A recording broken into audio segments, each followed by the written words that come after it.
Waktu subuh kemudian saya ditinggalin nih berdua sama mayatnya.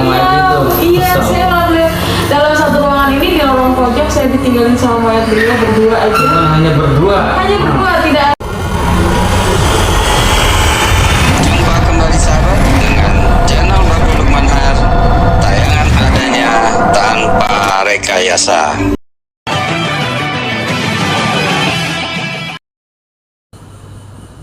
Assalamualaikum warahmatullahi wabarakatuh.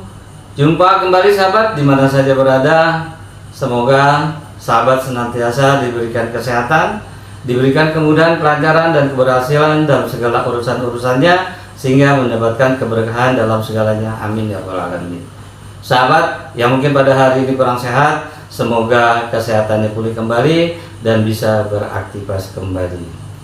Baik sahabat, kali ini Babe akan mewawancarai, ini sebetulnya anak Babe sendiri ya. Jadi ini bukan rekayasa, tapi ini suatu kisah nyata yang suatu pengalaman atau berbagi kepada sahabat. Saat itu anak saya ini kebetulan lagi sakit yang dinyatakan COVID. Ya gimana ceritanya di sini? Aku tuh masuk rumah sakit untuk lokasinya ada di bilangan wilayah Depok. Dan aku masuk itu di hari pertama aku posisi sendirian. Jadi karena waktu itu memang lagi musim COVID, jadi aku tuh ditaruh di ruangan yang bener-bener di lorong banget di pojok. Nah memang karena memang tidak ada ruangan lagi, akhirnya ya udah dengan keadaan mendesak, jadi saya harus di sana.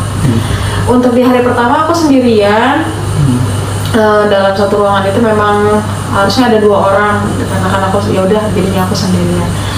Untuk kesan pertama sih memang agak adem gitu ya, kayak sepi nih gitu. Tapi karena aku niatnya memang mau sembuh di sana gitu kan, ya udah jadi dijalani aja. Karena aku juga nggak mau terlalu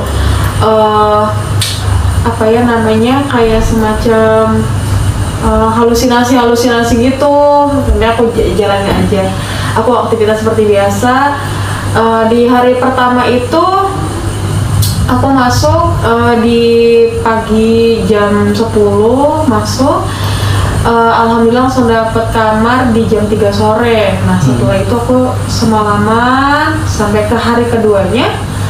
Ada teman sebelahku, ternyata qadarullah beliau nggak lama masuk di jam 11 malam. Kemudian namun Allah berkata lain, akhirnya beliau meninggal dunia. Dan usianya juga cukup rentan, jadi kasihan banget sebenarnya, sedih banget aku sebagai yang lebih muda saat itu, karena memang turut prihatin dikarenakan memang posisinya memang lagi banyak COVID juga saat itu. Di situ posisinya aku masih belum tahu bahkan nama beliau ini siapa, aku belum terlalu mengenali. Tapi nah setelah dari situ beliau ada kisah lucu juga nih Bang. Jadi beliau ini menghembuskan nafas terakhirnya tuh di jam 1 pagi, waktu subuh. Kemudian saya ditinggalin nih berdua sama mayatnya. Iya, saya lihat dalam satu ruangan ini, di lorong pojok saya ditinggalin sama mayat beliau berdua aja. Cuman hanya berdua. Hanya berdua, tidak ada suster, tidak ada apapun. Saya benar-benar saya campur aduk konfirmasi, karena ya walaupun bagaimanapun kan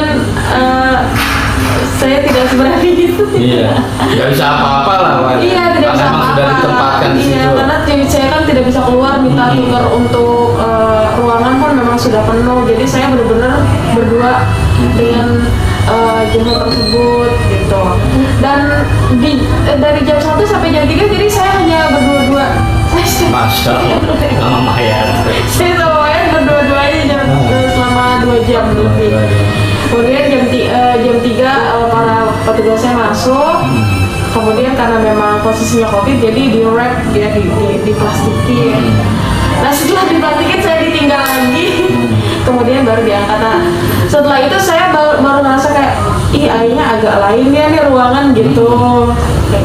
Kok kayaknya lebih sunyi, mungkin ditambah lagi Nah, yang bikin agak apa ya, kayak kok agak lagi setiap ada petugas, karena kan yang memang masuk tuh paling kayak petugas untuk bersih-bersih gitu, seperti cleaning service. Nah, selalu menanyakan pada saya nih kayak, Mbak baik-baik aja gitu, Mbak aman nggak ruangannya gitu. Saya mikir nggak ada apa-apa, karena saya nggak terlalu memperhatikan hal sekitar, walaupun ada rasa takut ada, tapi saya nggak peduliin lah gitu. Nah, satu waktu saat saya, berarti posisi saya sudah sendiri lagi nih, nggak ada siapa-siapa be. Nah, setelah itu abis subuh, setelah sholat subuh tuh saya tidur, bangun di jam-jam 10. Nah, jam-jam 10 itu saya ke kamar mandi. Nah, di kamar mandi itu memang airnya emang sepertinya kurang bagus juga ya airnya gitu, tapi sebelumnya lancar-lancar aja. Nah, saat aku mau ke wastafel untuk bersih-bersih, ini beneran terjadi, ini airnya keluar lumpur semua. Masya Allah.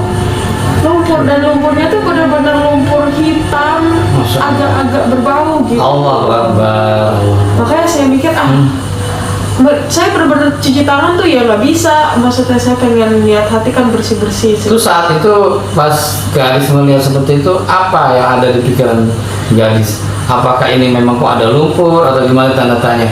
Apakah ini kayaknya nggak mungkin ada sesuatu atau gimana? Nah, saya mikirnya mungkin ada kerusakan. Pertama nih, mungkin ada kerusakan dari wastafel, karena mungkin dari kemarin juga nggak ada apa-apa gitu ya. Tapi kalau misalnya saya korelasiin lagi nih, kayaknya kenapa ya, agak-agak takut juga gitu. Tapi hal yang nggak mungkin kali ya, kalau ada tidak mungkin, kerusakan. karena kemarin baik-baik aja, dan memang baunya ini sama warnanya nih pekat hitam gitu. Jadi saya agak takut juga nih. Akhirnya untuk menghilangkan rasa takut sama penasaran saya, di jam-jam 11 kemudian tuh ada cleaning service masuk. Saya bilang, Pak mohon dicek lah, itu tadi saya mau cuci tangan, mau cuci muka, tapi kok airnya hitam kayak lumpur semua, bau. Saya bilang gitu, tolong dicek lah gitu.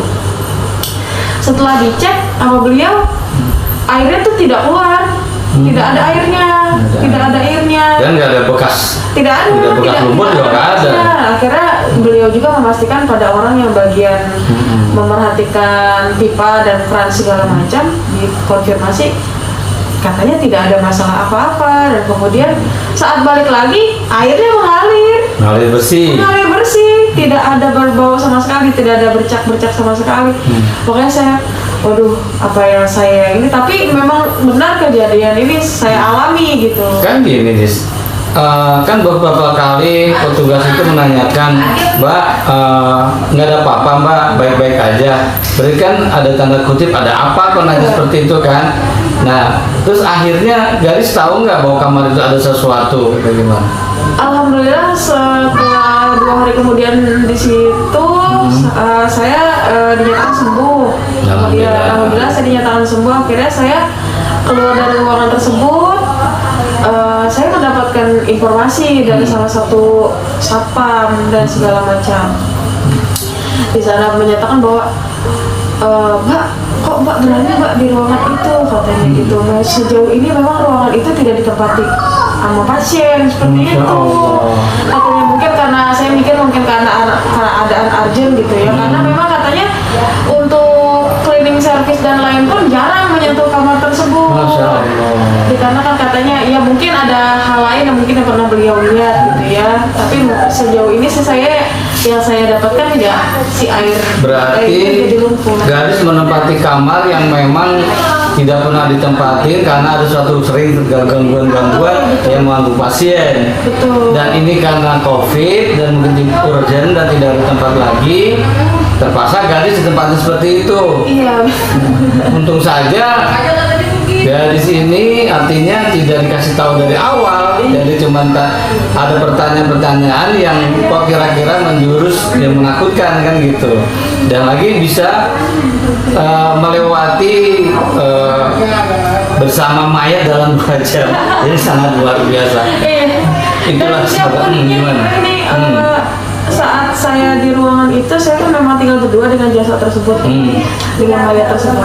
Dan saya mendengar ada 2 suster sebelumnya sebelum merap mayat ini, Dibungkus. iya sebelum dibungkus mayat ini bilang ini seperti bahasa teman ke teman gitu ya. Ya udah, lu aja yang di sini, lu aja yang di sini gitu. Dan ternyata memang informasinya sambil saya didorong di kursi roda saat pulang tuh memang suster-suster saja tidak ada yang berani di ruangan Berarti tersebut. udah tahu ketakutan ya. Iya, Jadi takut. bahwa tempat itu memang jin-jin itu banyak di situ, jin yang sering mengganggu berinteraksi dengan pasien-pasien, bahkan dengan suster dan petugas-petugas yang lain, makanya dikosongkan. Seperti Masya itu. Allah, sangat menyeramkan sekali. Ya, Bapak juga nggak tahu kalau hal itu terjadi seperti itu. Karena apa? Karena COVID itu jadi tidak boleh dijemput, boleh ditemani, tidak boleh dihubungkan, kan gitu. Makanya anak saya ini cerita pas saat keluar, luar biasa. Kalau tahu, Bapak juga, waduh, ini gimana anak saya kan gitu.